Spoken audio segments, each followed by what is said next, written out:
probleminha aí que acessaram, né, e de não deslogar, e eu não estou sabendo mudar, enfim. Meu nome é Marcos Costa, eu sou formado em bacharelado pela UFRJ, também tenho, especialização em treinamento esportivo na UFRJ.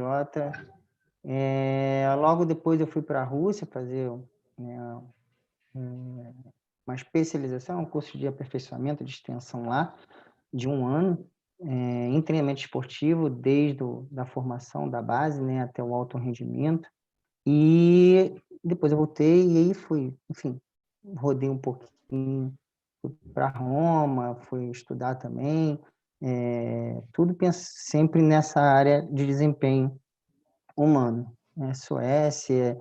E voltei para o Brasil e fiz as especializações do Comitê Olímpico. A primeira em desenvolvimento esportivo, que é a base, né, a formação de atletas, e depois em alto rendimento, que é o aperfeiçoamento esportivo. E tenho também, após pós-graduar, né, especialização em metodologia de treinamento para esporte de alto rendimento. Então, vocês podem ver que a minha vida é alto rendimento, eu já trabalho mais de 15 anos com atleta de nível nacional, internacional, e hoje trabalho com uma atleta olímpica que já está indo para a 4ª Olimpíada, que é a Gida Coutinho, velocista dos 400 metros. Ela é a segunda melhor marca na história, na prova, é uma das melhores da nossa história aqui no país. E também com a velocista, que é um talento aí, que está com tudo para ir para a primeira Olimpíada, que é da Débora Valente, mas ela é velocista dos 100 metros. Sempre trabalhei com força e potência, minha expertise em cima dessa temática. E eu vou trazer aqui o que, de fato, né, em relação a meus e metas, a gente utiliza o treinamento de força e potência para esses atletas, ok? Então, novamente, eu agradeço a presença de todos vocês, eu espero que vocês aproveitem bastante essa hora aí comigo, tá bom? Bom, esse aqui eu já falei, né, um pouquinho do meu currículo. Aqui nas fotos eu estou com a Débora, estou com a Geisa, né, no comitê, com o Jadel Gregório, e eu na Rússia também. E aí eu vou introduzir, a questão para a gente entender, né, essa parte, antes de falar de meios e métodos, vale dar uma recapitulada no sistema neuromuscular, questão da unidade motora, né, e desse reservatório, desse pool de neurônios que eu vou precisar aí entender essa dinâmica. Então, eu tenho uma unidade motora, que ela vai estar representando o motoneurônio e a alfa e as fibras, que são inervadas, e também esse pool, né, esse reservatório de motoneurônios. Eu tenho um tipo de fibras, né? Tenho tanto a tipo 1 quanto a tipo 2. Então, as tipo 1 são vermelhas, então as características delas são, né, principais, são bastante vascularizadas, né? Tem uma característica aeróbia, e é de contração lenta e fraca, vai de fadiga demorada. Diferentemente da tipo 2, né? Ela tem um aspecto aí branco, né? E ela tem uma característica anaeróbia, de contração rápida e forte, né? Mas ela tem uma fadiga mais rápida. Aqui a gente pode analisar, né, a diferença de um atleta de fundo, né, maratonista, aqui está o Vanderlei Cordeiro, e também o Usain Bolt, que é um velocista. No meio tem a parte intermediária, que estão os corredores de meio fundo. Então, tem tanto de fundo, meio fundo, quanto de velocidade. Então, vocês podem perceber pela figura a disposição de fibras vermelhas e fibras brancas, né, de cada indivíduo caracterizado por essa prova. Pensando nesse recrutamento, a gente lembrando dessas fibras do tipo 1 e 2, né? As tipo 1, elas são recrutadas quando é um esforços mais leves, e a 2, quando é um esforço mais intenso realizado. Todas na hora do exercício, elas são, né, utilizadas, só que tem a questão da predominância. Então, tem aqui, né, um corredor de longa distância, ele vai ter essa contração lenta por causa da tipo de fibra. Diferentemente do meio fundo de 400, 800 metros, 400 não, né? 400 é ainda velocidade prolongada, mas de 800 metros, 1.500 metros em diante, ali até 3.000 metros, a gente tem aí essa contração rápida, só que oxidativa. E dos tiros de velocidade de 100 a 400, mais 100, 200, de contração rápida ali, glicolítica. Então, eu tenho aí essa dinâmica da taxa de fadiga, dessa taxa mais baixa até a mais alta, dependendo do tipo dessa fibra muscular. E essas fibras, elas têm, né, uma questão de frequência, que a gente utiliza a unidade medida em hertz, mas ela está totalmente ligada à questão de geração de potência, principalmente, né?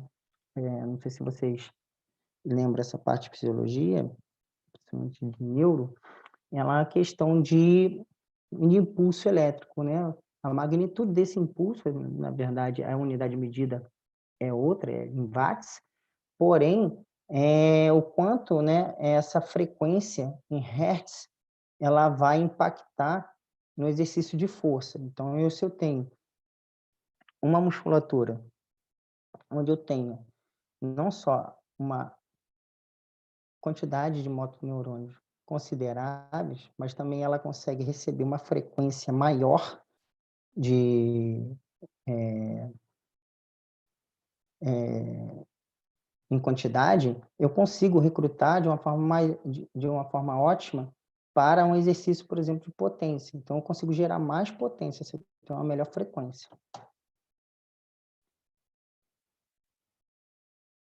E aí vale entender que não é a sobrecarga, mas o esforço que tem nesse recrutamento de fibras. Então, vou dar um exemplo prático. Por exemplo, eu tenho dois atletas da mesma categoria, né, praticamente com o mesmo peso corporal. Só que um acelera uma barra com 100 quilos numa velocidade maior do que o outro. Então, tem tudo a ver essa questão da frequência, né, e de quanto ele consegue recrutar a unidade motora para aquela musculatura naquele exercício, diferente do outro atleta, que também acelera a carga de 100 quilos, só que de uma forma mais lenta. Então, assim, os dois conseguem levantar a mesma sobrecarga, porém, um levanta de uma forma, acelera essa barra de forma mais rápida. Isso tem a ver com essa frequência de ativação pelo motoneurônio. E aí está ligado a essa concentração, aí esse percentual de contração máxima, tá? Então, se eu tenho uma alta ativação, geralmente eu gero uma alta potência, e diferentemente se eu tenho ela baixa, independente da fibra, se é tipo 1 ou tipo 2, tá?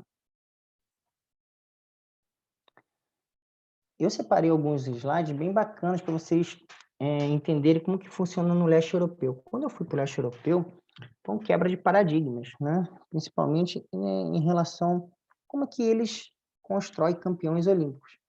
Então, começa desde cedo. Esse menino aqui tem 9 anos, ele está com uma sobrecarga de 90 quilos. E ele faz esses agachamentos profundos. É um videozinho que eu deixei aqui para vocês. Então, ela é a base, a força é o pilar de todas as capacidades físicas. Ela é a base de toda atividade desportiva. Então, quando eu não treino força, ou não treino ela de forma adequada, nessa criança, ela tem as fases sensíveis e as janelas de oportunidade para trabalhar isso. Se eu não consigo trabalhar, e a gente tem uma cultura que ainda precisa ser desmistificada, muita coisa em relação ao exercício de força, eu não consigo fazer com que essa criança, quando esteja na fase adulta e esteja entrando no alto rendimento, ela potencialize os seus resultados, porque ela perdeu esse momento que era propício para ela se desenvolver. E aí, no caso, a gente está falando da capacidade física de força. tudo que é tensional, olha, já foi comprovado que estimula o desenvolvimento ósseo e muscular, né? Ah, mas não vai crescer? Vai crescer sim, tá? Obviamente, se você comparar com uma modalidade de impacto, como a ginástica olímpica, aí sim você tem, né, por causa do volume de saltos, esse crescimento comprometido, tá? Então, vai respeitar muito também a genética e a individualidade biológica de cada um, mas não vai atrapalhar o exercício de força, pelo contrário, vai estimular. Então, diversas variáveis fisiológicas aí são importantes para força e potência e velocidade, né? Principalmente o aumento do diâmetro dessas fibras musculares de contração rápida. Outra coisa, que estão associados com ganhos de desempenho, né, em todo o corpo para atividades de força, como, por exemplo, utilizar o levantamento olímpico ou exercícios multiarticulares e também os exercícios de salto. Eu coloquei entre aspas, vocês vão entender, se acho que vocês já ouviram falar de pliometria. Isso é um termo vulgar, não é o termo utilizado de fato aonde foi criado, né, essa pliometria que o pessoal tanto fala, que o certo é falar método de choque. Quem criou foi Yuri Verkhoshansky.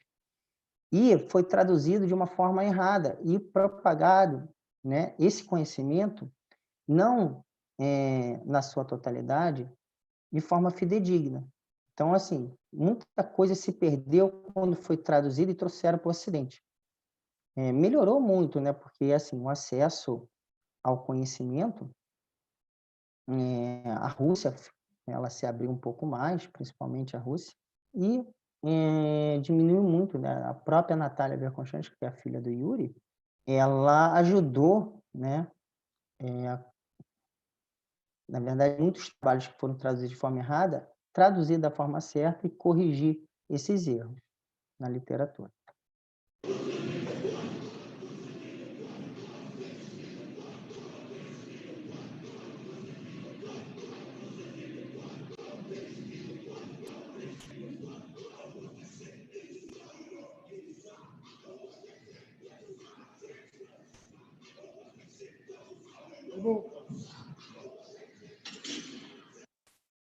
Então, vocês puderam ver que não tem problema algum. É algo muito comum, principalmente no leste europeu, crianças estarem fazendo força de verdade, né? Muitos adultos aqui no Ocidente não conseguem fazer um agachamento, né, com essa amplitude, com uma sobrecarga externa dessa. E aí, realmente, a gente conceitua a força e suas manifestações. Vou passar aqui, né, força é a capacidade de superar uma resistência externa por meio de esforços musculares. Então, esse conceito é muito feliz. E o Platonov, que é um outro estudioso do leste europeu, se vocês puder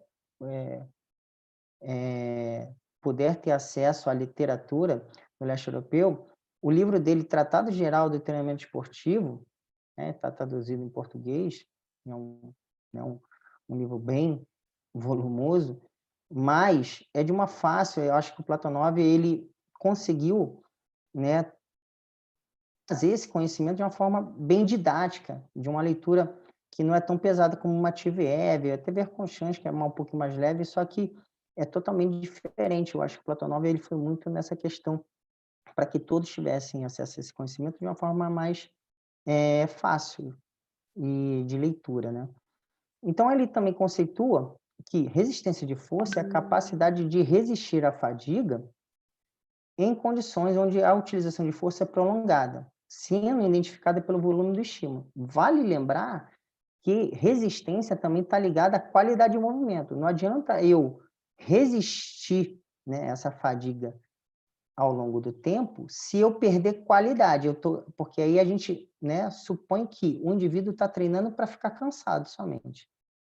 Então, ele tem que suportar, né, essa fadiga por muito tempo, mas mantendo uma boa qualidade, como um maratonista. Ele corre os 42 km, mas com uma qualidade técnica de execução no movimento da corrida excelente. Diferente de um um corredor que não está acostumado a fazer 42 chega nos quilômetros finais, principalmente, já, né, claudicando, já se arrastando. Então, isso não é resistência, né? Então, para a literatura de treinamento esportivo, você precisa manter essa qualidade. Outra manifestação que ainda tem muita controvérsia, mas tem um consenso também, é pela questão conceitual. Algumas literaturas dizem, né, mencionam força rápida, outros ainda força explosiva, e em alguns ainda é aceito potência. Porém, hoje, o que é mais aceito é força rápida e já está mudando novamente, que é a força de velocidade, ou velocidade de força. Então, quando vocês estudarem e tiverem acesso a algum conhecimento que vocês percebam essa diferença de nomenclatura, lembre que esses são sinônimos, dependendo do que vocês estiverem lendo. Então, ela está relacionada à capacidade do sistema neuromuscular de produzir maior força possível no menor tempo. Então, o tempo aí é determinante.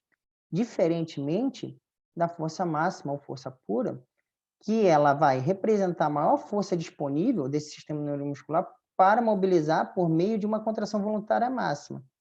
Então, o fator tempo aí não é determinante. Por exemplo, um atleta está fazendo um levantamento terra com 200 quilos. Não importa se ele vai demorar para finalizar o movimento. O tempo aí não é desprezível. Diferentemente num levantamento olímpico, que o atleta ele é obrigado a entrar embaixo da barra, então ele tem que ir no menor tempo possível, senão ele perde o movimento e invalida.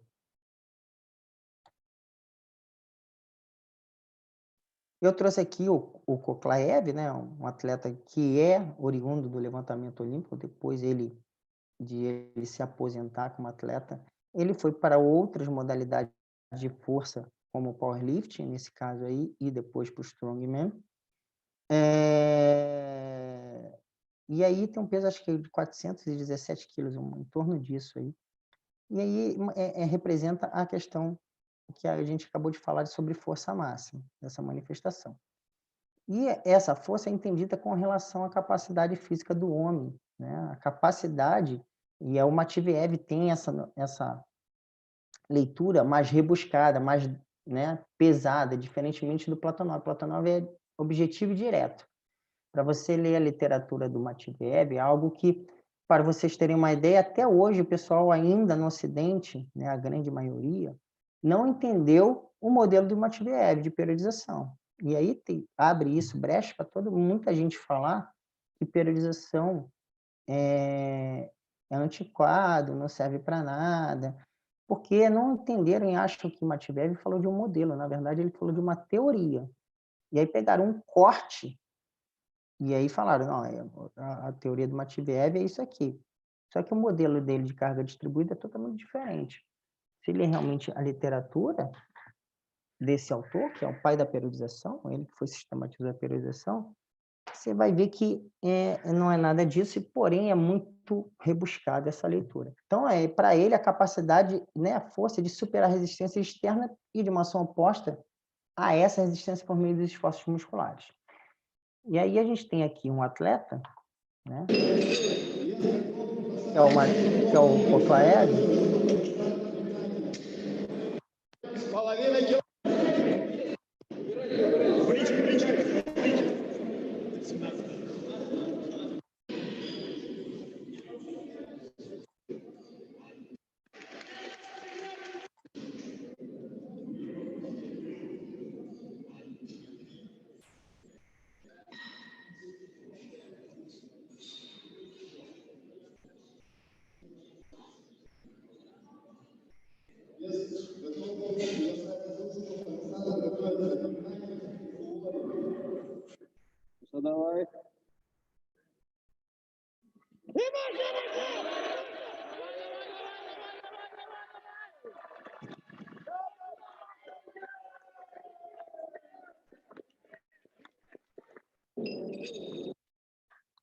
Bom, vocês acabaram de ver um levantamento básico, né? Um levantamento terra, que já é bem já é conhecido aí no treinamento de força no mundo inteiro. Então, é um ótimo exercício para membro inferior. E na verdade, ele é um exercício que a gente chama de exercício auxiliar, o exercício preparatório para os levantamentos olímpicos, tá? Assim como agachamento, enfim, como o supino, que são movimentos que são característicos do powerlifting, né? Uma modalidade esportiva de força. Continuando essa questão do conceito de força, ela é uma grandeza física vetorial, que possui magnitude e ponto de aplicação. Outra coisa que a gente tem que perceber é que a gente, às vezes, dá treino de força e não se atenta à questão do vetor.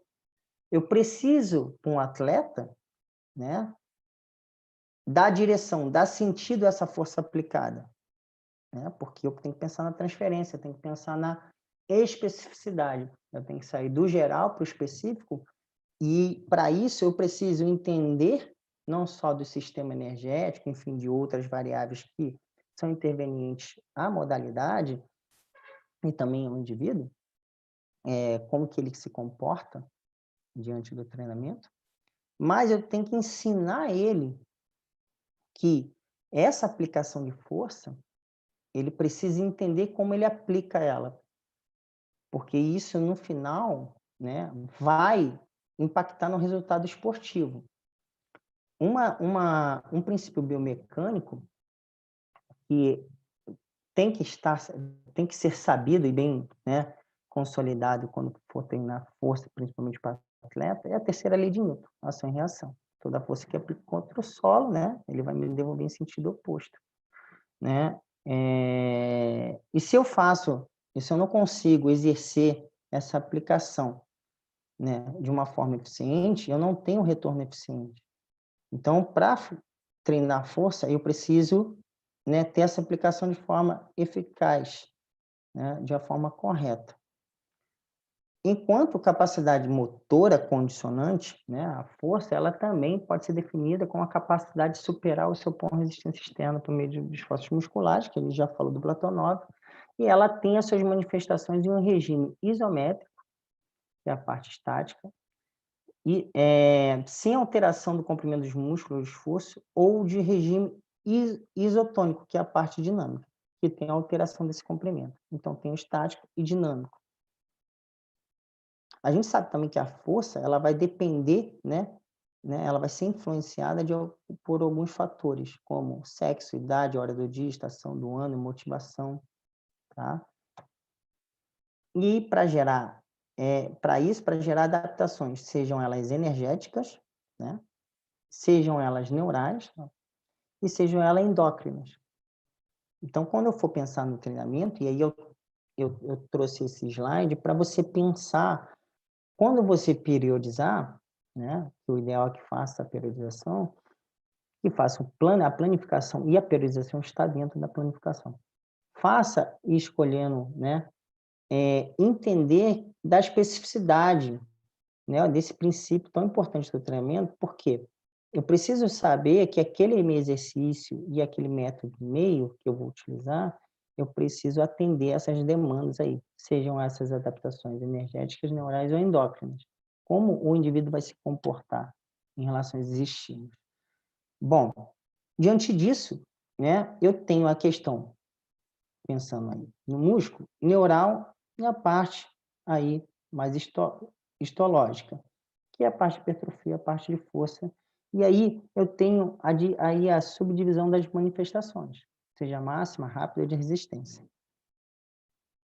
Pensando nessa ação muscular voluntária máxima, né, eu tenho a questão neural ou metabólica para treinar esse indivíduo. Se é metabólico, eu vou pensar num aspecto hipertrófico, se é tensional ou metabólico. Se é só neural, eu vou pensar em 3 aspectos, né? Quando eu for montar na minha periodização, elencar quais exercícios eu tenho que ter na minha sessão de treino. esse exercício vai aumentar o recrutamento de unidades motoras? Vai melhorar a coordenação intramuscular e intermuscular? Tá? Se é rápida, a gente tem que lembrar que o aspecto neural, né, ele vai ter uma resposta maior neural do que metabólica, e de resistência ao contrário. E aí eu tenho esses conceitos de força e eu preciso saber o que eu vou fazer com eles. Então eu preciso entender dos fundamentos biológicos, dos componentes da carga, e eu estou falando de componentes da carga, é volume, né? A gente tem uns outros componentes que a gente chama conteúdo, volume e distribuição e organização dessa carga de treino, né? Então, por quê? Porque ela está ligada aos efeitos da carga de treino, que são os efeitos imediato, efeito posterior, efeito sumário somatório e efeito acumulativo, né? Então, aí está muito ligado à questão da homeostase e de alostase. A diferença é que a homeostase ela é um estado ótimo dessa que a gente tenta alcançar. A alostase é o processo de que quando você entrou nessa homeostase, você precisa quebrar de novo. Tá? Então, um é um estado, algo momentâneo que precisa ser quebrado e dar um novo estímulo, onde acontece aí, assim, de adaptação geral, a famosa supercompensação. Tá? Que a ideia aí foi preconizada pelo Selle, né, em relação a essa questão da supercompensação. A ideia de como que acontece. Tem a questão também de considerar o gasto energético, avaliar, reavaliar. Então, eu tenho que estar constantemente aí controlando esse treinamento de força. Qual a metodologia que eu vou utilizar? Né? Quais são aí os meios e métodos que eu vou utilizar? E os princípios de planejamento. Né? Eu tenho que pensar nessa questão também. Então, treinar força não é treinar por treinar. Eu preciso realmente, né, ter um planejamento de saber o que eu vou fazer, né, com essas capacidades e manifestações. Então, eu tenho a força máxima pensando aí, dinâmica e estática. Então, eu vou trabalhar, quando é dinâmica, força de impacto, tração e empurrão. Quando é estática, força de manutenção, tração e pressão. Pensando em força rápida, eu tenho sprints, saltos, chutes, arremessos, e assim se faz também para a resistência de força. Então, vocês podem perceber que tem uma diferença. E aí eu tenho esse slide aqui que ele vai entender toda a dinâmica de como você vai entender essa força muscular pelos tipos de força, que são as manifestações, os tipos de trabalho. Qual o trabalho que você vai periodizar? É concêntrico, é excêntrico? São os dois? É estático, é combinado, é integrado? Qual o tipo de contração eu desejo para aquela sessão, para aquele microciclo? Enfim, como você vai trabalhar isso? Isotônico, isométrico, isocinético? Né? E o caráter dessa contração? É de velocidade cíclica ou acíclica? Ela é explosiva, reativa ou balístico? Porque, e os outros mais? O que acontece, né? Hoje, com o advento aí do treinamento funcional, enfim, já tem um tempo aí, que na verdade até hoje o pessoal não sabe o que é treinamento funcional, né? Cada um fala uma coisa, cada um conceituou de uma forma diferente. E aí sai fazendo um samba do crioulo doido justamente na hora de periodizar, porque não sabe o que quer, né, em cada momento, ou o que o atleta precisa em cada momento, porque aí você tem que pensar em princípio da individualidade biológica, da especificidade, enfim, outros aspectos para que você consiga montar a periodização da forma correta. Eu tenho aí o treinamento. Aí a gente vai entrar, né, daqui uns 2 slides, na parte de meios e métodos. Então, eu conceituei força, né, mostrei aí a questão das manifestações dela, e aqui eu tenho os efeitos e a abrangência dessa manifestação, aí desse treinamento de força dessas manifestações. Eu tenho um efeito funcional, onde cai aí o funcional, né? O funcional apareceu. O funcional é tudo aquilo que eu dou propósito para um determinado exercício. Ele tem que ter um propósito, ele tem que ter um objetivo. Foi o que vocês viram nos slides anteriores. Eu preciso pensar, né, de uma forma mais aprofundada o que eu quero com aquele treinamento, com aquele exercício. E tem a parte morfológica, que é a parte mais estética, mais de hipertrofia, que é consequência de um padrão de movimento, de um movimento. Então, não, às vezes a gente está muito preso à questão do fisiculturismo, né, da pessoa do bodybuilding, que tem que treinar bíceps, tem que treinar tríceps, peitoral. Isso já há muito tempo. Enoca, acho que é 1986 ou 1988, ele já mostrava que isso não é a verdade. Não tem que pensar em músculo, mas tem que pensar em padrão de movimento. E aí essa ideia do funcional amarrou bem até a questão do padrão de movimento. E tem a abrangência, que aí vai cair mais para a periodização. É um exercício geral? É um exercício transitório, parcial, que está ali entre o geral e o especial? Existe exercício especial? Existe. O exercício especial é aquele que se aproxima do exercício competitivo ou exercício específico. Nada mais é um exercício geral com uma característica cada vez maior do exercício competitivo. É ele que vai fazer, na preparação física especial, que o Corchans preconiza, o treino de força especial, e o treino de força especial tem o exercício especial, que é esse exercício que vai fazer o link, ele que vai dar ali, o estalo para que essa transferência seja bem feita, não se perca. Na verdade, esse potencializa. Eu tenho as relações, acho que essa pirâmide é bem conhecida, das manifestações, das formas de força, como elas se relacionam. Eu tenho a base força, dessa pirâmide, onde eu tenho a força máxima e a força rápida. E quando eu estou no ápice, eu tenho cada vez mais uma característica de resistência, seja ela de força máxima ou seja ela de força rápida. E os métodos de treinamento de força, pelo raciocínio moderno, eles entendem o seguinte: para eu desenvolver um treinamento e utilizar um método, primeiro eu tenho que pensar em preparar o aparelho neuromotor, aumentar o recrutamento de unidades motoras e fibras musculares. Segundo ponto, otimizar a velocidade muscular com ótimo nível de potência. Terceiro, melhorar a capacidade metabólica com o objetivo de resistir à fadiga muscular na prática, novamente frisando, com qualidade de movimento. E aí, nesse aspecto fisiológico bioquímico, o músculo ele tem que gerar grande força, que é recrutamento ótimo, contrair isso no menor tempo possível e resistir a um volume que eu acabei de falar, de movimento com qualidade. Então, é assim que a gente pensa, A primeira coisa que a gente tem que ter esse raciocínio, para depois a gente sentar e começar a desenhar, colocar esse design de todo o treinamento desse atleta, seja ele de qual for a modalidade. E aí eu penso nessa ideia de força e potência. Treinar é empregar a forma e aumentar a sua capacidade de gerar força, aumentando a potência. Então, é o quê? Elementos daí da potência. Potência, força vezes deslocamento sobre tempo. Então, eu tenho a aplicação da força, energia, a transição da distância, agilidade e a redução do tempo, velocidade. Então, se eu penso na fórmula, eu penso nesses aspectos. Energia, agilidade, velocidade. Lembrando que a agilidade,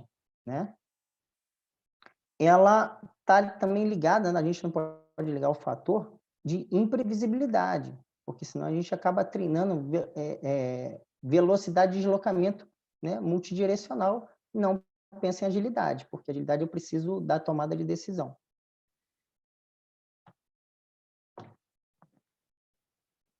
E aí eu entro, como eu falei para vocês, em meios e métodos. E aqui a parte de conceito, o termo meio, acho que está bem didático, ele vai significar para o esporte, tudo aquilo que se utiliza.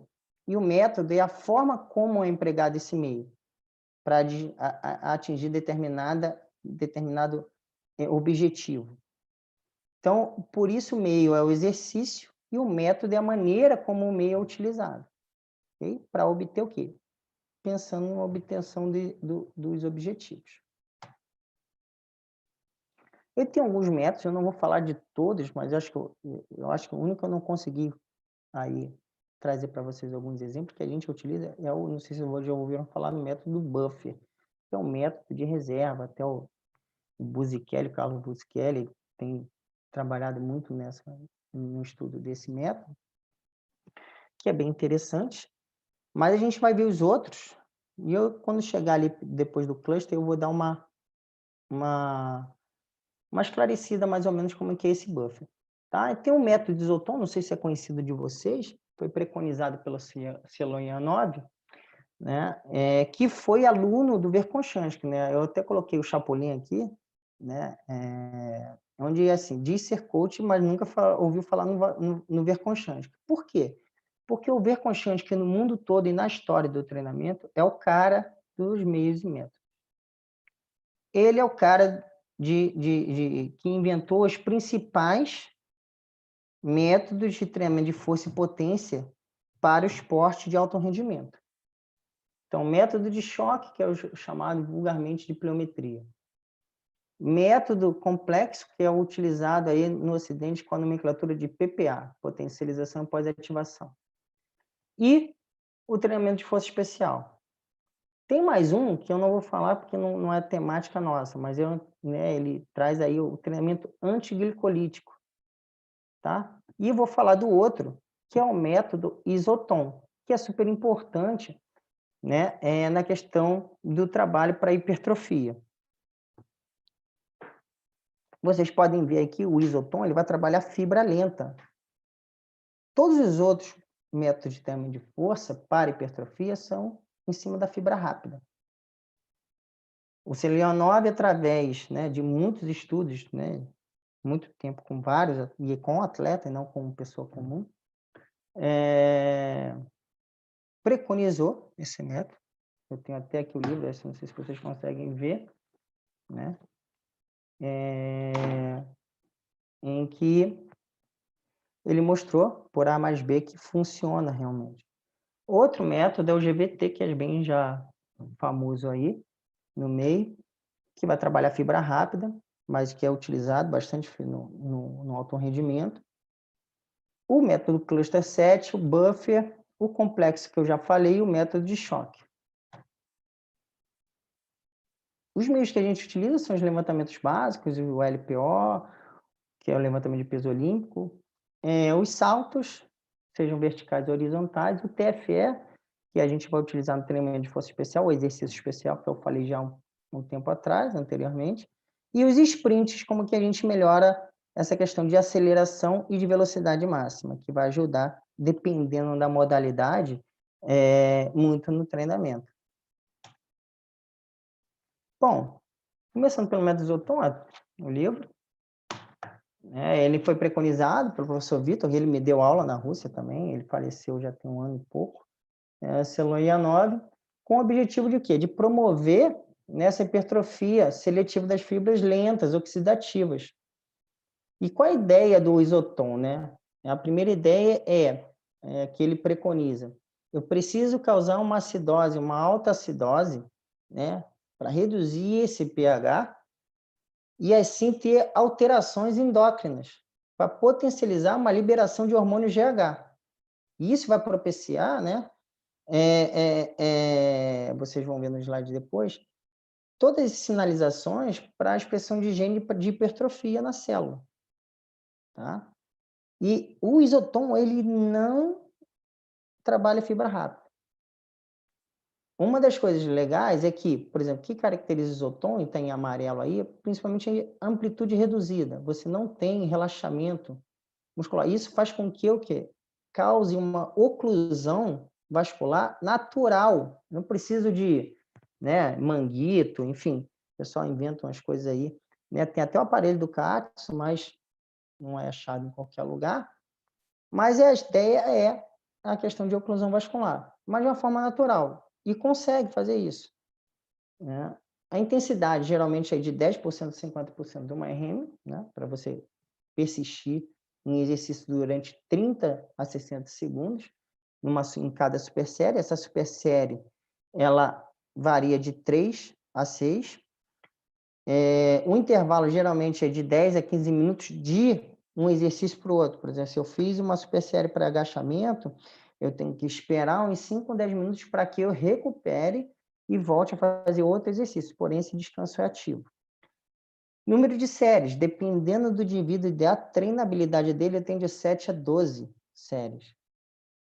Treinos na semana, né, de 1 a 2 ou mais, porém, né, e se eu, por exemplo, treinei questão de membro inferior, eu vou dar dependendo do que eu fiz, 3 a 5 dias aí para voltar a fazer de novo.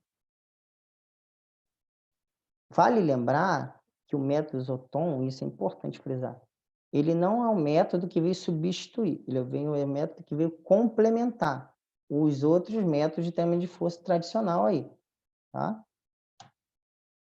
É um recurso a mais no leque. Então, o que eu falei para vocês ainda é sobre a questão aí do Isoton, a ponte cruzada, quando a ponte cruzada ela não consegue ter mais essa questão de relaxamento, justamente porque ele está em contração constante, né? Essas pontes elas vão começar a se quebrar e causar muita microlesão.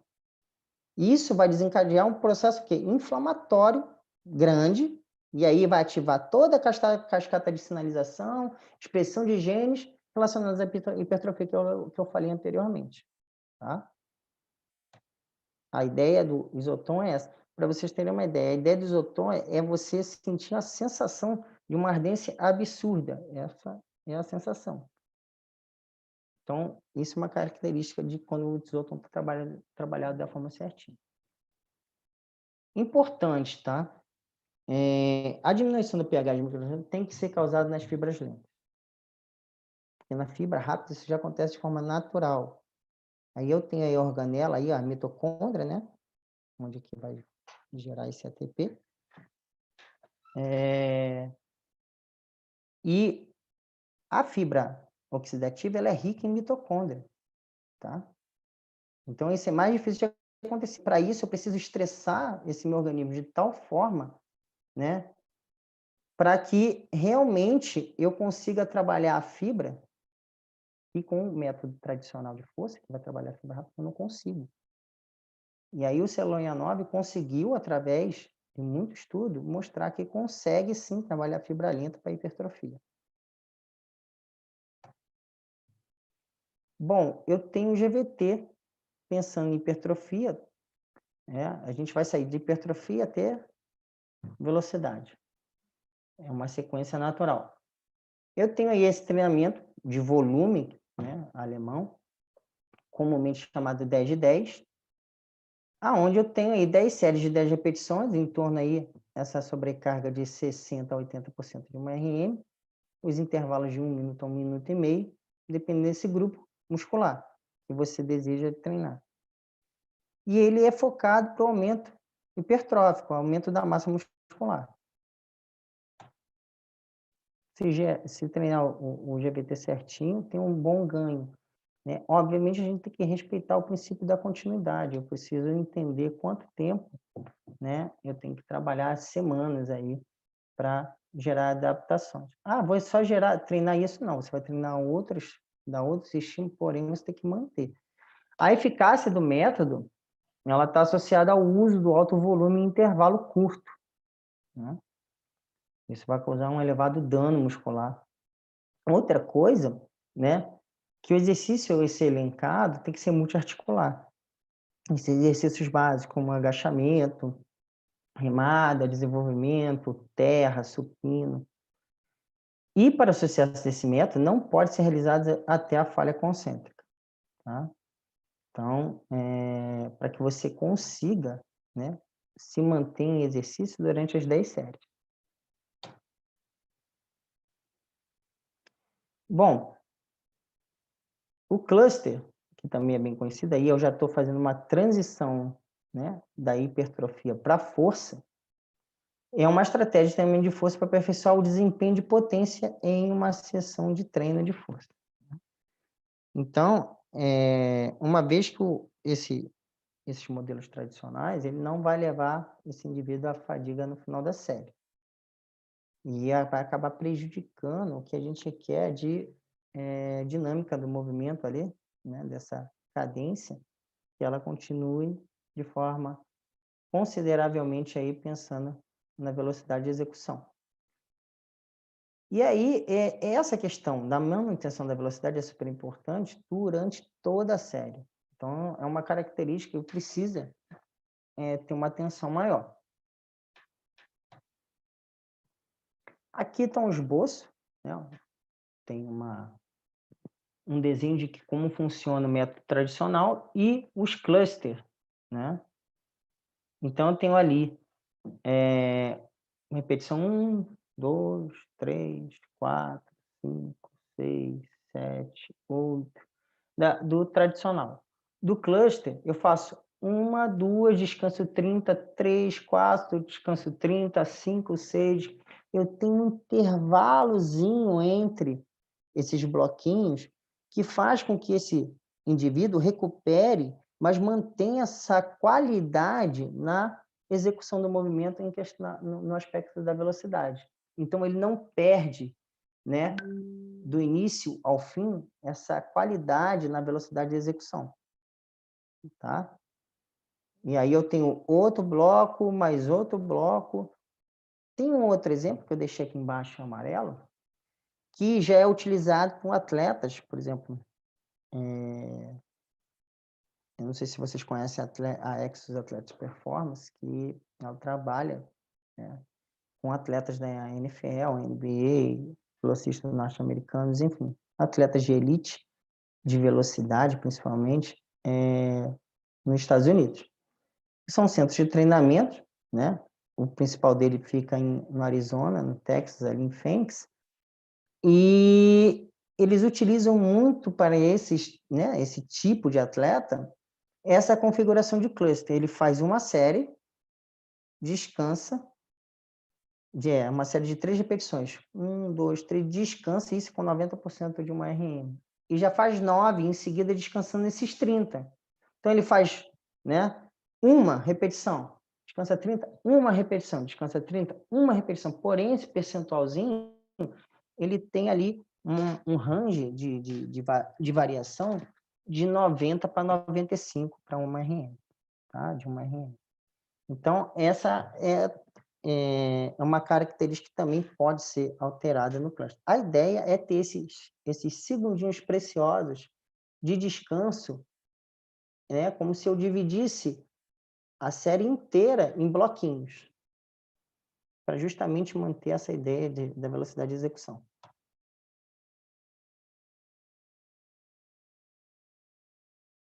Bom, eu tenho um método complexo, aqui chamado, tá, de potencialização pós-ativação, por isso que eu deixei entre aspas.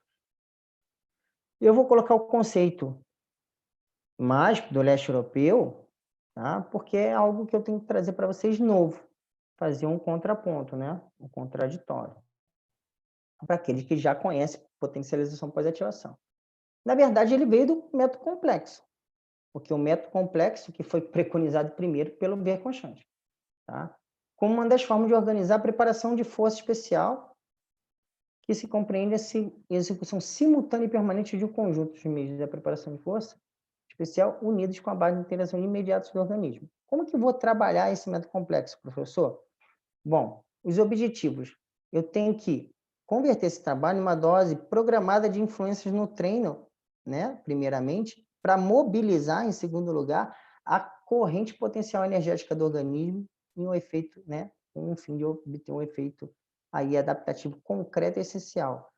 O russo, aonde ele anda, nasce grama, né? Então, assim, tudo que é bem feito, eu estudei com a Natália em Roma 4 meses, eu perguntei a ela, eu pedi para ela ser minha orientadora, e ela falou assim, quanto tempo você tem disponível para o estudo? Eu falei, estava pensando, professor, em 1 ano, a gente tentar ir.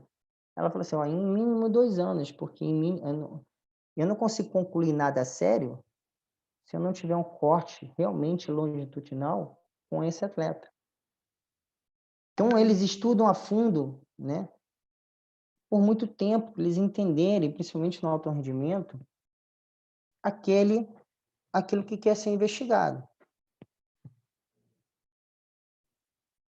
E aí esse livro que tem aqui, Super em Treinamento, ele está em espanhol, mas ele tem em inglês também, em russo e italiano. São os mesmos autores, o Verkhoshansky e o Sif, tá? Já está, acho que na sexta, acho que tá a 7ª edição. Vale muito a pena vocês comprarem, adquirirem, quem, né, sabe inglês ou espanhol. O espanhol até com portunhol dá para arranhar ali, vocês entenderem um pouquinho. Porque vocês vão entender a fundo de método complexo. E é bastante utilizado para o desenvolvimento de potência, né? Ele vai combinar o quê? Qual a ideia do método complexo? É combinar cargas variadas, né? E essas cargas são altas, justamente para promover essa potencialização pós-ativação. Eu tenho um vídeo aqui para vocês entenderem na prática como que vocês vão utilizar esse método com o seu atleta, tá? Então, assim, embora alguns estudos tenham mostrado efeito positivo a partir do uso do treinamento complexo, o melhor modelo da atividade condicionante para induzir PPA ainda não foi estabelecido. O que ele quer dizer com isso? Bom, eu vou mostrar o vídeo, vou fazer vocês entenderem. Por exemplo, eu faço um exercício de força, tá? Com uma sobrecarga considerável aí, e aí depois eu faço, por exemplo, uma série de saltos.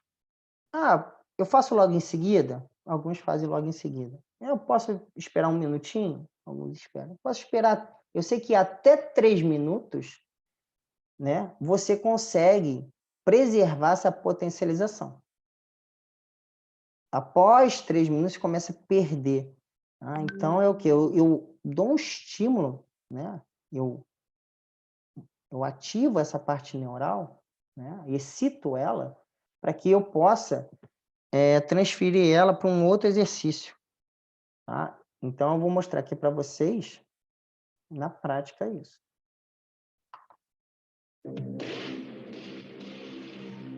Ele fez o agachamento, ele fez o agachamento. Estão pensando aí, ó. Aí já começa a fazer uns saltos. Vê que é um salto muito bom, porque ele sai bem do chão, ele contato com o solo é o menor possível, tá? Agora ele está fazendo um agachamento lateral para melhorar a impulsão lateral dele.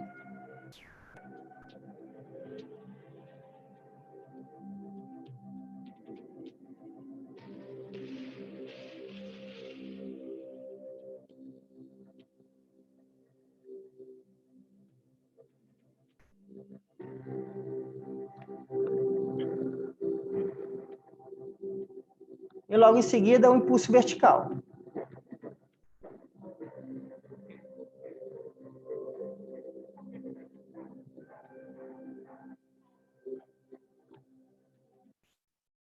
Então vocês puderam ver o que é realmente o método complexo. Ele tem essa característica para o treinamento de potência.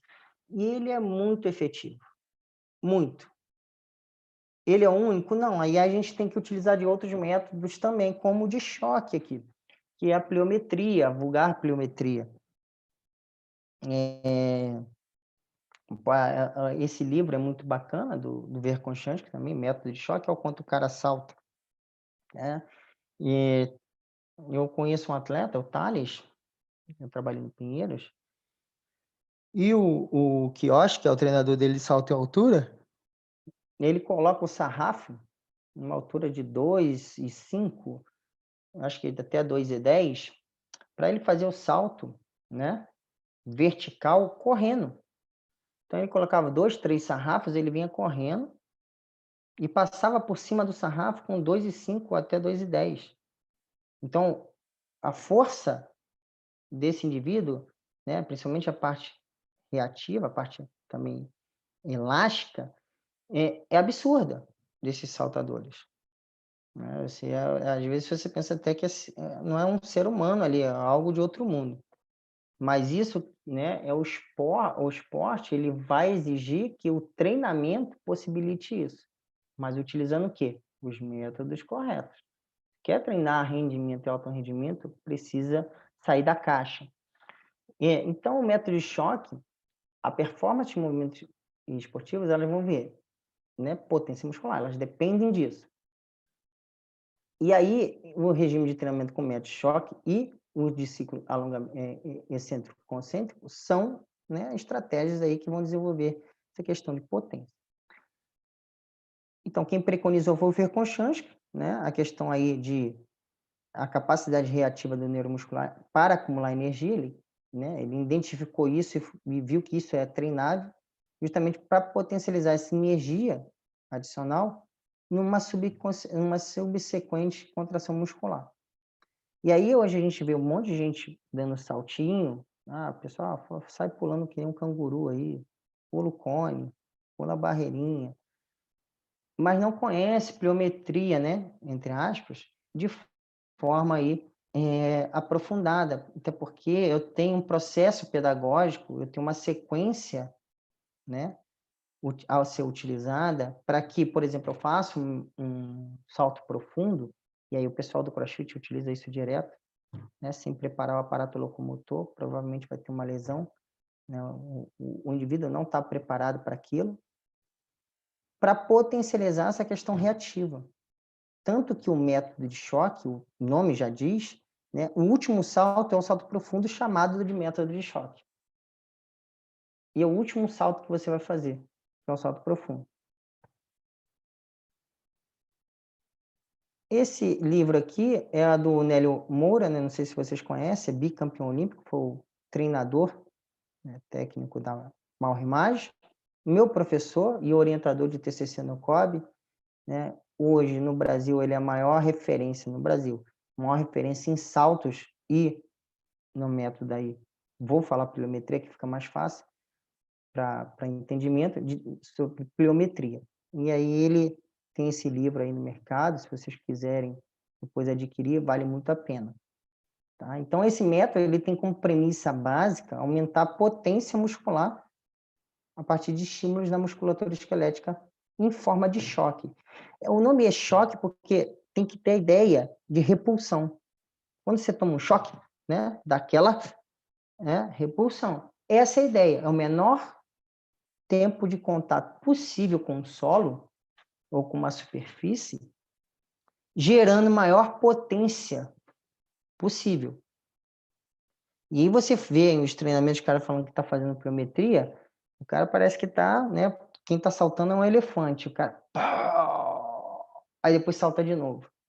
Já não está treinando pliometria, né? Não aproveitou esse contato com o solo, então se perde, então tem que entender para poder treinar. E vale lembrar que a gente está trabalhando salto, então eu preciso preparar esse meu aparato locomotor para receber esses impactos, principalmente volume, em questão de volume.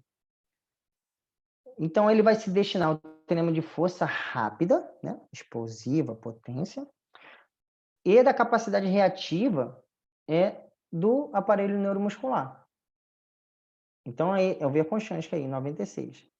Justamente para o que ele está fazendo? Ele está pensando no TFE, que é o treinamento de força especial, que a gente ainda vai chegar lá. Então, uma coisa está engrenada na outra. Método complexo, método de choque, treinamento de força especial, a parte da base lá, seja com GVT, seja com buffer, né? O buffer, ele tem uma característica que eu acabei não falando, é de que eu crio uma reserva, por exemplo, eu vou dar hipotético exemplo, tá? Eu começo lá, 4 repetições, 5, 4. Aí eu começo, por exemplo, com 100 quilos, diminuo para 90, faço 5 repetições, né? Só que com 5 repetições com 90. Quando eu for voltar para fazer as outras 4, né? 4, 5, 4, eu coloco lá, entre aspas, é hipotético, 110. O atleta, ele nem percebe, ele vai aumentando essa sobrecarga sem um desgaste neural muito grande. Porque, entre aspas, né, a grosso modo, eu estou ludibriando o meu cérebro aí para nessa questão neural. E aí eu consigo aumentar a sobrecarga de uma forma em que esse meu atleta consiga, ao longo da sessão de treino, né, responder aquilo que foi prescrito, sem ter a sensação de desgaste muito alto. E é bem bacana isso, tá? Então, eu tenho que utilizar, e aí eu utilizei esses outros métodos para quê? Para blindar esse meu aparato, para ter realmente, né, um aparato robusto, para poder receber todos esses métodos aí que exigem muito, né, do indivíduo. Então, tais exercícios são definidos como aqueles que ativam esse ciclo excêntrico-concêntrico, músculo esquelético, provocando a essa potencialização elástica, mecânica e reflexa. Então, Moura aí, que é o Nélio, né, que falou. Então, assim, agora a gente vai voltar no Verkhoshansky. Então, são esses caras que são as referências em pliometria, tá? Não adianta, a literatura tem que beber da fonte. Para entender de um treinamento, você tem que ir na fonte certa. Então, Verkhoshansky já ressaltava o quê? Que o número, por exemplo, de saltos de profundidade que eu falei, que é o último salto a ser feito, né, numa sessão de treino, vai depender muito de quê? Da qualificação e da preparação desse atleta. Se esse atleta não está preparado para receber um salto ou para executar um salto profundo, ele vai machucar. Ele vai machucar. Imagina uma pessoa comum. Ah, né, no CrossFit a gente vê assim, não, pula em cima da caixa, desce da caixa pulando. Gente, né, o pessoal não entende o que está fazendo. Vamos lá. E aí eu tenho assim, né, ele fala que não deve exceder 40 saltos numa sessão de treino, né, justamente aí para aí você não... E o atleta com menor potencial de 20 a 30 repetições, para você preservar esse indivíduo. Então, o Nélio Moura foi até que é legal, eu peguei esse trecho dele, do Chu e do Plumer também, é que ele foi um estudo em que eles mostram que assim, os exercícios têm sido tão populares que faz uma crítica, né? Que chegam a ser considerados sinônimos de hiperpliometria, o que não parece ser adequado. Quer dizer, muita gente está usando, falando que é pliometria, né? Esse estudo deles mostra isso, e, na verdade, não é, porque não está respeitando aquilo que eu falei, o menor contato possível com o solo, a parte de reatividade. E aí eu vou mostrar mais um videozinho aqui, é o Nélio, né?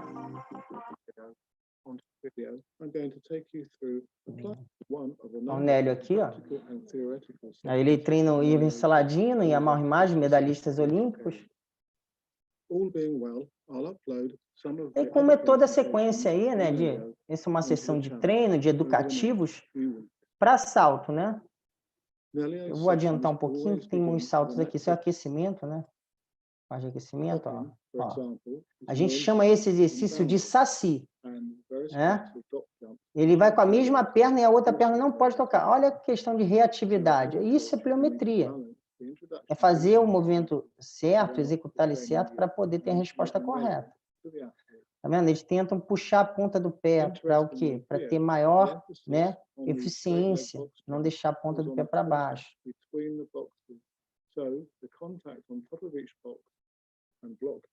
Esse é um salto profundo.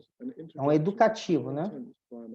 Depois ela está aprendendo a aterrissar para depois ela ter a repulsão, que nem esse indivíduo fez. Pum, pum. Entendeu? Utilizing low hurdles, where the emphasis is on the straight leg contact. E aí eu tenho aqui um atleta, e eu tenho a sequência, né? Vou passar aqui a sequência rapidinho, que é salto parado único, salto múltiplo, múltiplo com deslocamento, salto com sobrecarga, né? Com a barra nas costas mesmo, saltar. Ah, vai matar a coluna do cara. Não, não vai matar a coluna do cara, vai melhorar ele, na verdade. Porque esse cara já foi preparado para chegar aí. Tá? Não é da noite para o dia que o cara vai fazer um salto, tanto que tem uma sequência. E por último, um salto profundo. E aí você vai ver aqui, ó, o atleta como é que salta, sai do chão, ó.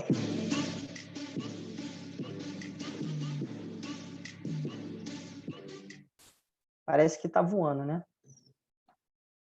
Então, é assim que a gente trabalha pliometria. E o outro livro do Verkhoshansky, que é legal vocês comprarem também, se puderem adquirir, é tudo sobre o método pliométrico, né? Traduzido assim, né? O primeiro dele é o método de choque, e aí tem uma questão muito comercial, mercadológica. é assim que é na Rússia, trabalhado desde sempre, né?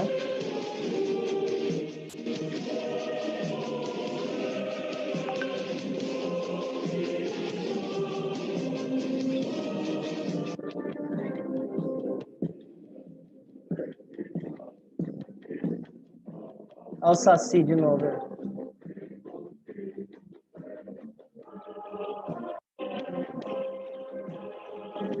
Olha o levantamento olímpico. Bom, e aí a gente vai entrar nele, né? Que é o outro meio, agora a gente saiu de métodos e vai entrar nos meios, tá? De exercício, para quê? Para potencializar, juntamente com esses saltos, né? A questão de desenvolver força e potência. Ele é considerado esporte para todos os esportes. Ele é basicamente composto de 2 exercícios, arranco e arremesso, né?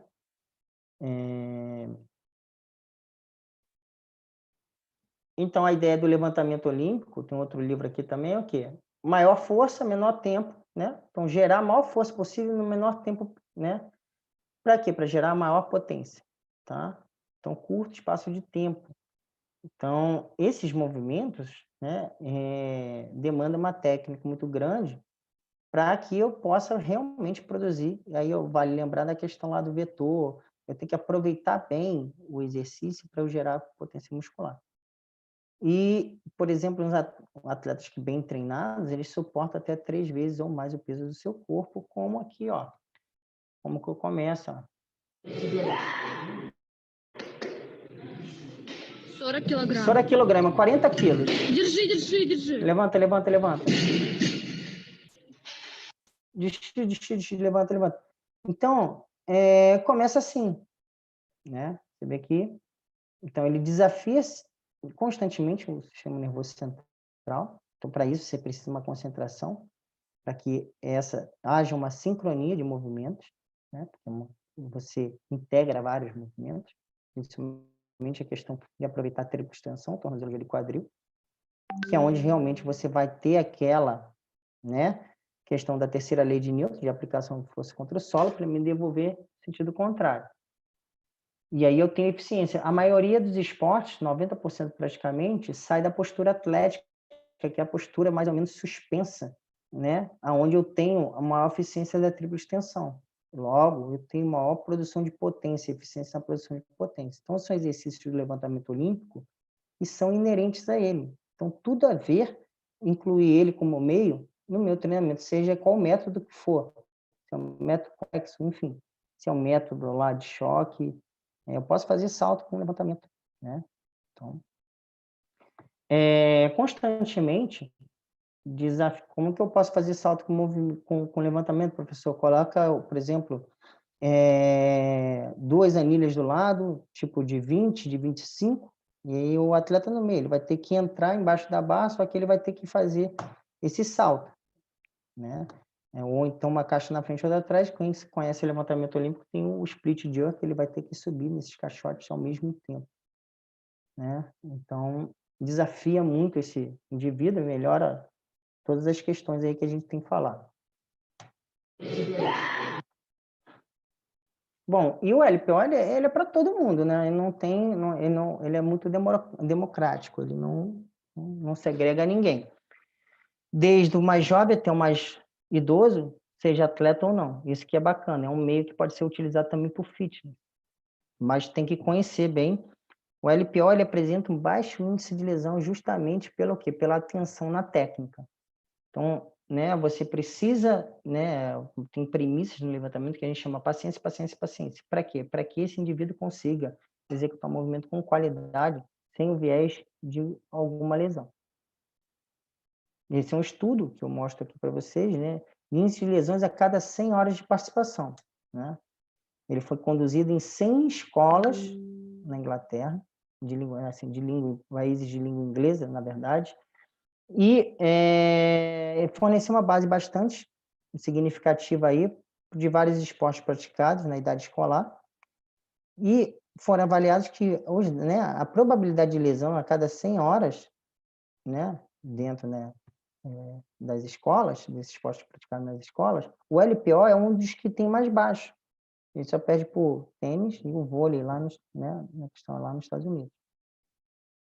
Então, assim, diferente do futebol, do basquete, até do atletismo, da educação física escolar. E a gente sabe que no meio esportivo a força é fundamental. E o LPO ele vai desenvolver a potência, né, pensando em capacidade intra e intramuscular. Além da questão de do desenvolvimento de unidades motoras que eu vou mostrar no próximo slide. Olha só que legal. Ó. Essa é a posição de hang que ele vai sair, ó.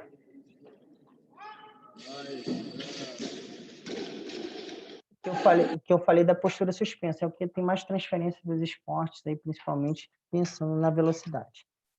Então, aqui eu tenho o slide do recrutamento, do envolvimento de unidades motoras. Eu tenho os movimentos isolados, e em amarelo e laranja eu tenho ali os levantamentos básicos, como supino, bench press, né? Good morning, que é o bom dia.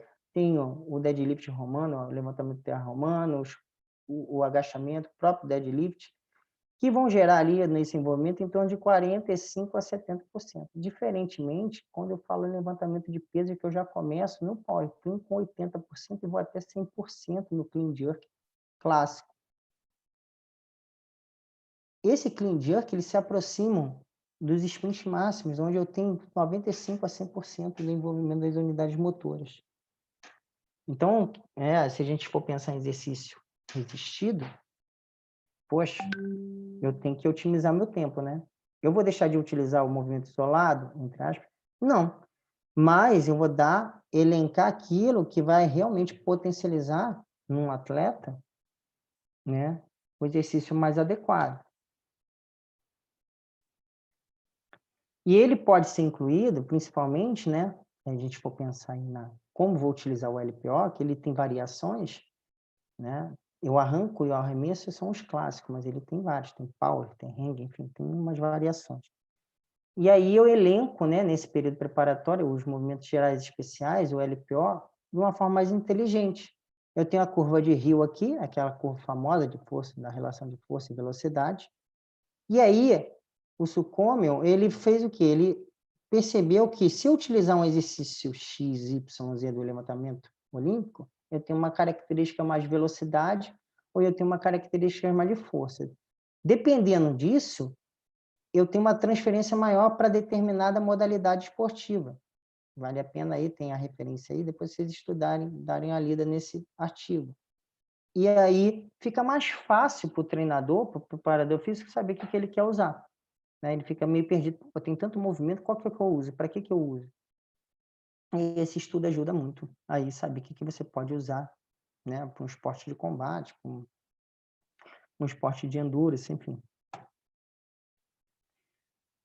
Então, por exemplo, o atletismo e a grande maioria dos esportes de campo e quadra utilizam o arranco suspenso e o clean suspenso, que está nos desenhozinhos aqui, o split jerk. O split jerk é o único que eu não coloquei aqui, mas o arranco suspenso, esse da verdinha, né? Aí que ela está no meio da coxa, ela vai fazer uma entrada.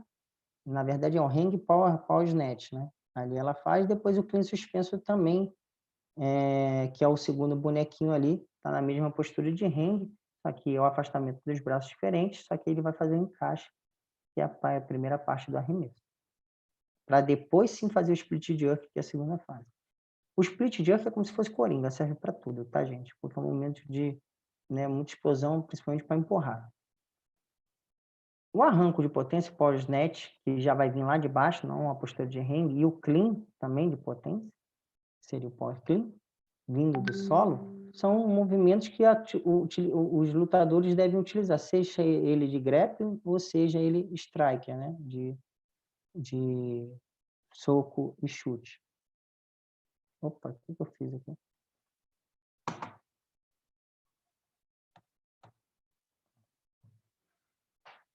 Esse foi um estudo meu, que eu fiz com o Nélio Moura, que foi lá que eu falei no meu TCC, estou trazendo aí para vocês, foi publicado em 2019, né, onde a gente analisou que o levantamento olímpico, em comparação ao TFT, que é o treinamento de força tradicional, ele gera benefício assim como o treinamento de força tradicional.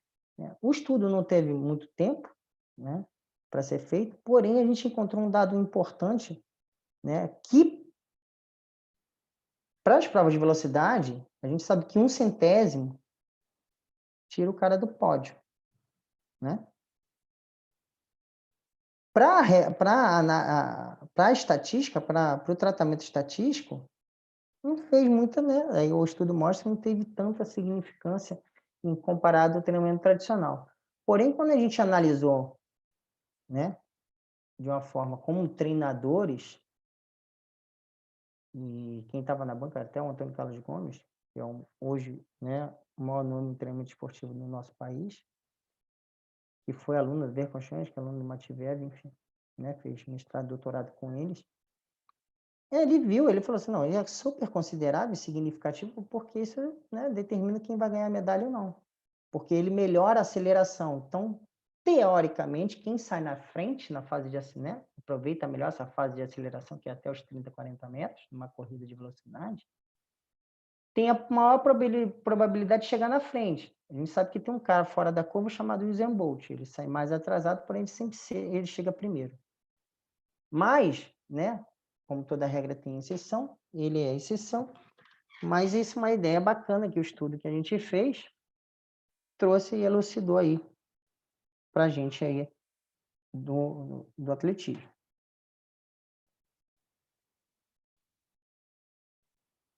Dá dando para entender? Eu estou muito acelerado, gente. Tá tranquilo? Eu vou agora passar aqui a parte do levantamento de peso. Eu não estou conseguindo enxergar. Vocês estão digitando? Eu não estou conseguindo ver nada. Eu estou indo. Qualquer coisa eu uso o áudio aí para saber se eu estou muito acelerado, enfim. Eu tenho aqui também a questão do, né, para vocês verem esse atleta aqui, como o levantamento de peso é tão técnico.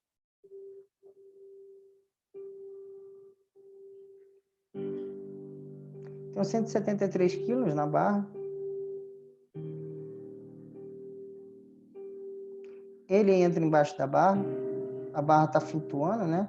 Então está em aceleração, ele tem que aproveitar isso para poder mergulhar embaixo da barra e fazer a recepção. Bom, ele conseguiu no movimento, ele vai aumentar 2 quilos, eu acho, vai para 175, e ele não vai conseguir entrar.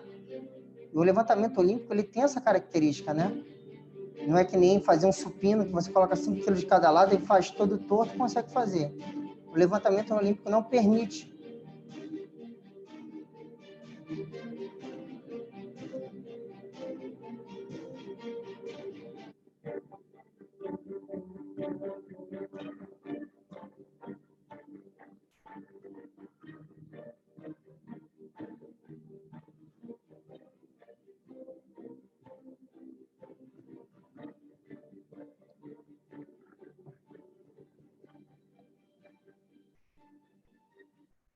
Vocês podem perceber que o nível técnico, né? Câmera lado a lado, é praticamente o mesmo time, parece que, né?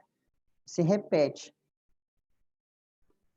Ele vai fazer agora um overlay de uma câmera sobreposta para vocês perceberem que um atleta de alto rendimento, a técnica é tão apurada, né? Que a gente leva em consideração aquelas 10.000 horas de treino que automatiza, né? A plasticidade cortical desses atletas é enorme.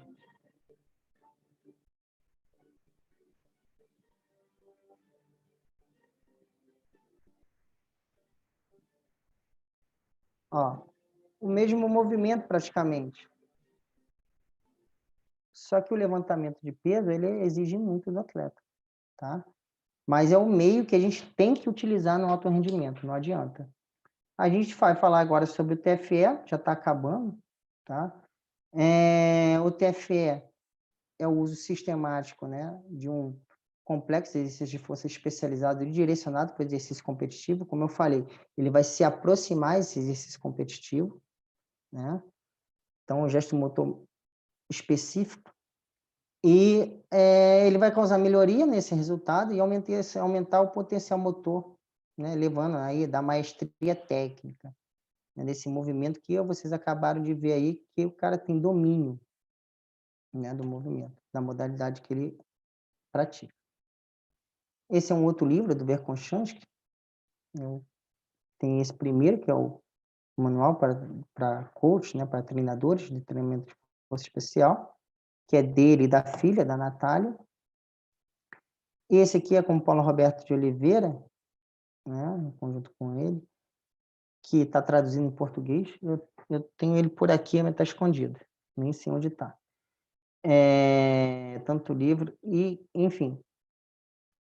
Então, segundo o Verkhoshansky, esse TFE, né, esse treinamento de força especial, ele tem premissa, né, e do seu treinamento a elevação desse potencial energético, né, que vai ser assegurada através do meio de preparação física especial que está aí nesse livro. Ela vai servir de base a qual se apoia todo o sistema da preparação desse atleta. Isso é um TFE, gente. Olha quando o aparelho é feito para o TFE, ó. Na Rússia, ó. Aí, ó, o cara do judô. Olha que beleza. Olha que beleza. Isso é TFE. Se o cara chega, se tivesse um aparelho desse na academia, né, ou qualquer outro implemento que ajudasse ele, né, a aproximar o gesto motor, esse exercício especial do gesto específico, teria muito ganho. Esse é um outro. Ó, também na Rússia, uma esteira, né? Ah, mas onde está tendo? Não, está fazendo força, ela está fazendo tração ali, ó. Lembra que lá atrás, quando eu expliquei sobre força muscular, parte de tração? Então, são equipamentos que auxiliam, né, esse indivíduo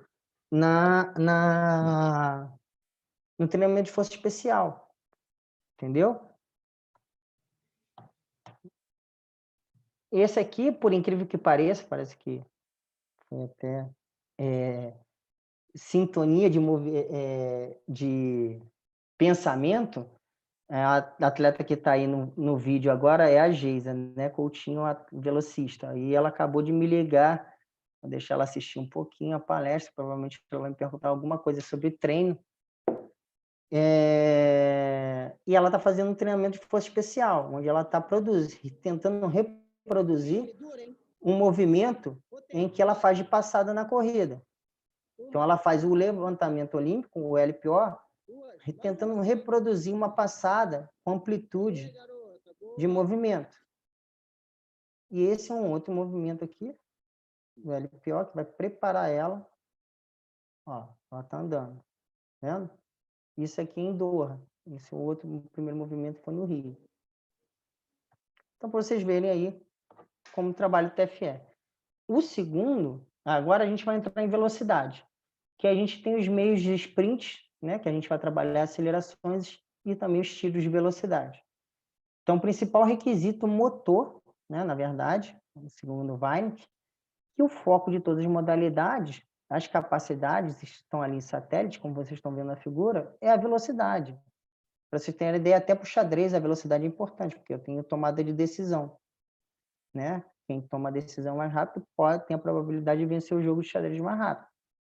Então, não é só a questão neuromotora, mas cognitiva também. Então, aí eu tenho também a parte, né, da velocidade. Outro conceito que o Grosser traz é que a capacidade de atingir maior rapidez de reação de movimento. E o Artsioski, ele complementa que é executar ações motoras de maneira mais rápida possível. Então, aí a gente conceitua a velocidade e, novamente, a gente traz aqui a Geisa, fazendo alguns tiros de aceleração, para depois, realmente, ela fazer um tiro de velocidade, mas com essa característica. Ela vai vir lá de trás, né, vai sair. Vamos, Geisa! Que é totalmente, né, específico. Então, a gente vem do geral para o específico, como eu falei, nesse treinamento. Bom, gente, eu apresentei os meios e métodos que a gente utiliza no alto rendimento. Espero que vocês tenham gostado. Essas são as nossas referências aí, que eu trouxe para vocês. Né? São bastante referências, aí, principalmente do leste europeu. Né? E meu contato aí de rede social, quem quiser me seguir. Agradeço a presença de todos, espero que vocês tenham gostado. É muita coisa no muito conteúdo para o alto rendimento, e eu tentei aí trazer em 1 hora, eu acho, um pouquinho mais para vocês de conteúdo sobre isso. Como eu saio aqui agora, eu não sei, peraí. Professor, vamos lá. Já já o senhor sai. Só um minutinho. Tem umas perguntas para o senhor aqui, você viu? Não vi nada. Eu fui direto. Vamos lá. Os meninos aqui gostaram da aula, estavam falando aqui comigo no privado, algumas pessoas. Fantástico, aqui está dizendo o Edinaldo. O Décio, meu velho. O professor é bem novinho, bicho. Negócio de meu velho. Não é isso, 42 então, anos. Outras perguntas... Mas não parece não, professor.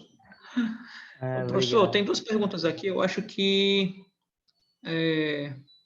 Aqui, vamos lá. Deixaram aqui os meninos, eles querem saber sobre a musculatura abdominal no treinamento de força. Diástase abdominal. Já ocorreu algum caso grave em atletas? Assim, é porque a gente treina o abdômen, né? A gente pensa no core não só como abdômen, a gente pensa em glúteo, cintura escapular, cintura pélvica, parte torácica, como um todo esse cintural. Eu, pelo menos no atletismo e no levantamento de peso, eu já trabalhei também com esporte de combate, e eu nunca tive problema em relação a isso, né? Porque já feita a periodização pensando, né, construir esse atleta aí para que ele não tenha no abdômen. A gente sabe que a força vem do centro para a extremidade, e ele é super importante aí para o atleta.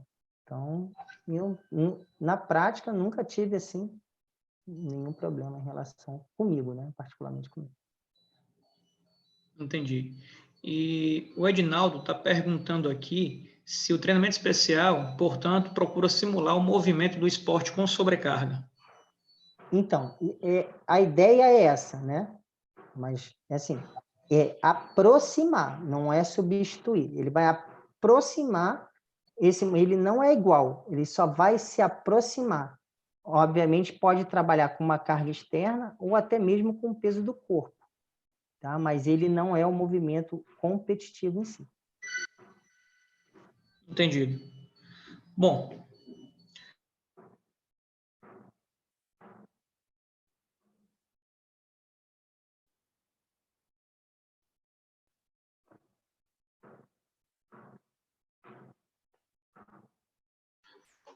ok, professor, entendido. Mais alguma pergunta, pessoal?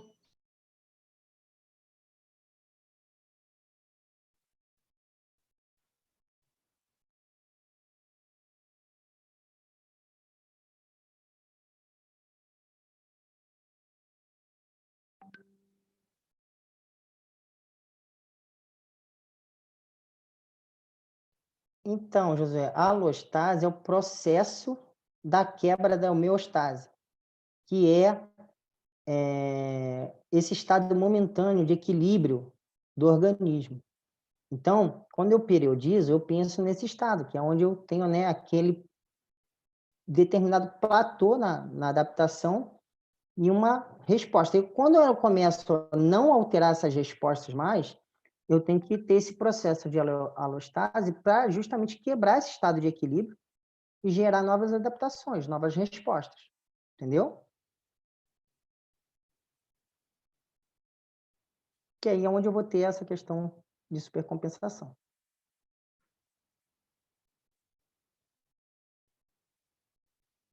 Não estou te ouvindo. Professor, a gente também está pelo YouTube, tá? Deixa eu ver aqui se tem alguma pergunta aqui no YouTube, se tem alguma pergunta do pessoal. Deixa eu ver. No WhatsApp, não. Não, no YouTube também não. Então, acho que essas são mais as dúvidas dos meninos, tá? Nesse momento.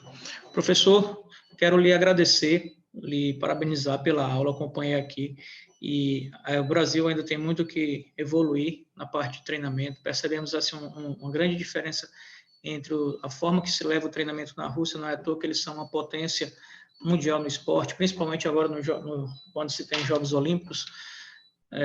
Existe essa discrepância muito grande de valorização do esporte, né, de realmente dar condições para que existam esse desenvolvimento científico, técnico, biomecânico, tudo. Nós estamos em realmente um distanciamento muito grande do que acontece no cenário do leste europeu e também no cenário americano. Realmente estamos além disso. Mas não que o nosso conhecimento seja inferiorizado, pelo contrário, temos muitos profissionais com bastante capacidade, o que precisa mesmo é mais investimento dos órgãos, das autoridades, para poder desenvolver o que esses profissionais têm potencial. Né? Acredito que, a partir daí, sim, a gente consegue trabalhar um esporte competitivo, um esporte realmente voltado para o recreacional, trabalhando todas as vertentes do esporte dentro da área escolar, da educação física, de um modo geral. Sim. Né? E, pessoal, essa aula vai ficar gravada, amanhã vai estar disponibilizada para quem não pôde assistir. Agradeço e parabenizo pelo Dia do Profissional de Educação Física, foi dia 1º, professor Marcos Vinícius, mas essa é a semana do Profissional de Educação Física, então lhe agradeço muito pela sua participação. Essas aulas que estão tendo meio-dia e à noite, elas são nessa semana de homenagem, nessa semana de comemoração ao Dia do Profissional de Educação Física, que realmente é um profissional que tem ganho muito espaço. Eu também sou da área, sou formado em Educação Física, gosto demais, amo demais minha profissão, e valorizo muito esse lado de levar o conhecimento para as pessoas, tá bom? Então, professor, muito grato. Aqui está sem sua foto, né? Não conseguiu não conseguiu substituir, né? Pois é. Mas sem problema, tá bom? Professor, depois eu vou chamar no privado para lhe pedir alguns dados para a emissão do seu certificado, tá ok? Tá ok, então. Obrigado, eu que agradeço a todos vocês e ao convite, em especial aí a você para poder participar do evento, tá bom? Professor Marcelo Oliveira, aí, que falou do senhor, viu? Marcelo Oliveira. Ele foi comigo para amigo de longa data. Pois é, nosso amigo aqui também. Viu? Valeu, professor, obrigado, muito obrigado. Pessoal, bom almoço aí, para quem não almoçou ainda. E aí, uma boa tarde e à noite vem mais conteúdo, beleza? Tá bom, então. Obrigado, Bom professor, mais uma vez. para vocês. Até mais, pessoal. Com Deus, tchau, tchau.